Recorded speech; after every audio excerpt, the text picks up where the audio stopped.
Good morning, everyone. It is November 12th, and it is a rest kind of day. Today's theme is rest. So, we're doing a restorative practice, which I hope you will enjoy.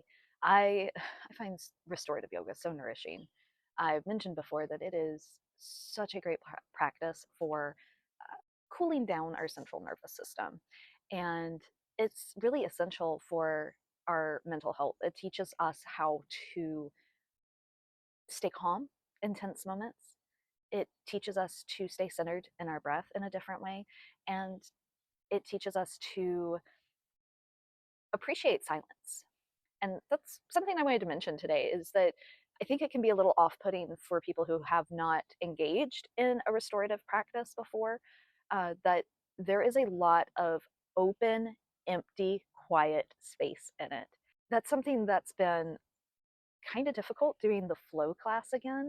I've been doing mostly restorative teaching, and there's just not a lot of talking. Like, it almost feels kind of lazy in a way, even though I know that that's a negative framing, and it's not. It's providing folks with a space to refresh themselves and to connect with their minds and their bodies and the space around them in a very authentic and deliberate way. So, restorative yoga has a lot of silence built into it.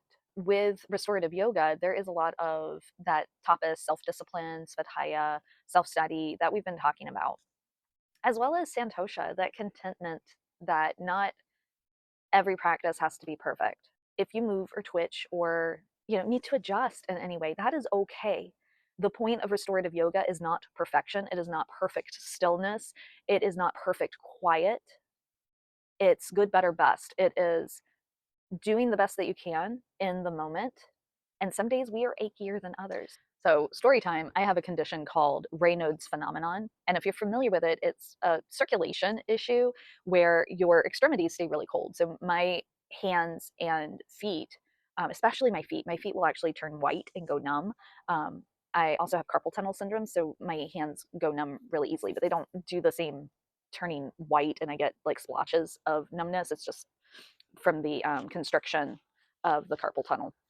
And so my hands and my feet are always freezing. So during the winter, it's a little bit challenging, to say the least. But I stay warm by wearing a lot of the longer sleeves so that I can just quickly go poof and like cover up my hands and warm them up slightly.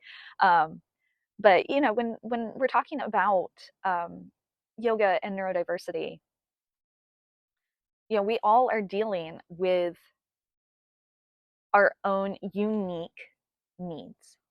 And that kind of ties back into what I was saying yesterday. What was I saying yesterday? I had it in my head and it's like poof, gone. That's the ADHD. What was I saying yesterday with the neurodiversity? Yes.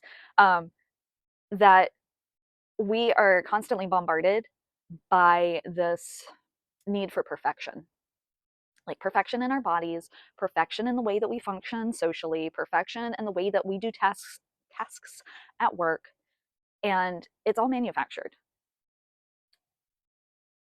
And with yoga, it teaches us to slow down and to not rush and to not beat ourselves down. It teaches us a lot of forgiveness. It teaches us that it's okay to sit in your body the way it is today, because tomorrow is going to be different. Tomorrow it might be a more challenging day, or it may be a really great day.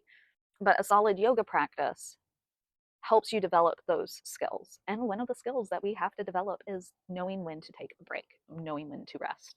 And today for me was one of those days. In the comments below, let me know what your signs are when you know you need to take a rest. I know for myself that I get super overwhelmed. I can't focus. I get dysregulated. There's a lot of rage carry going on. And in my physical body, I have a lot of aches and pains. I want to sleep a lot more than I know that I need. So, I'm curious down in the comments below, let me know what happens to you when you need to take a rest, when you need to take a break. So with that, I hope you enjoy the rest of your day, and I'll see you tomorrow on the mat.